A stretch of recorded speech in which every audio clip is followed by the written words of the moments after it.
obviously I would say take all. And if you don't have to, I have pickup service. I will come and collect the salary from you. For you. He is telling Ricky from Erie. You know Ricky. He is telling me that this morning. And it's just going on. This is just coming to me at random. I'm telling you what's happening in every direction. So you don't miss any moment, for seize the opportunity that you get to make sure that you capitalize on every blessing in every way with the word, the revelation, the principle, and as long as you follow, God is doing it in a fast-forward, abundant fashion.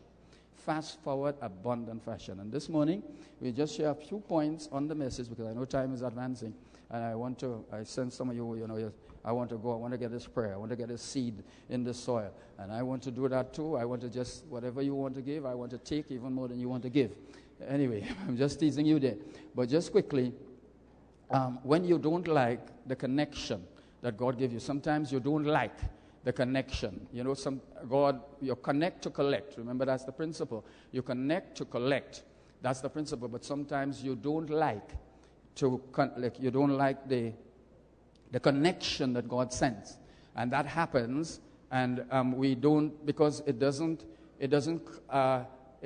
coincide with our liking or what we are pleased with. We avoid it. And sometimes genuinely we don't know. We don't know whether it's so, whether it's it's right or wrong. This morning, these people who left the service and went away and then came back, somehow they were not feeling to connect and they were not feeling to be here. The sister who I particularly like that one, well, in fact, all of them. This one, that was remarkable, with you and the other guy who walked in the door at the same time. And then the other sister who wanted to come here for years and could not come. And this morning say, I ain't coming, but yet decided to come. And look what happened to her. The connection. Somehow you're feeling like you don't want to, you don't like to, you don't wish to, but it's what you are supposed to do. And the enemy capitalizes and he tries to take advantage of that. If we don't know that is, even though we are not feeling to do it, it's what is God's will. Jesus had that problem, so don't feel badly. Jesus had that problem.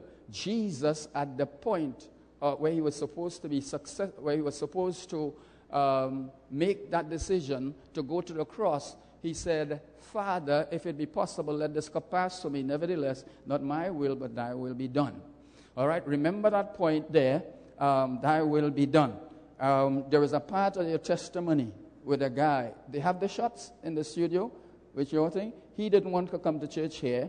He was angry, Adrian, angry with everybody. That day when they were having the problem, when I saw at the gate, he was making the trouble. Don't feel badly. Jesus had that struggle too.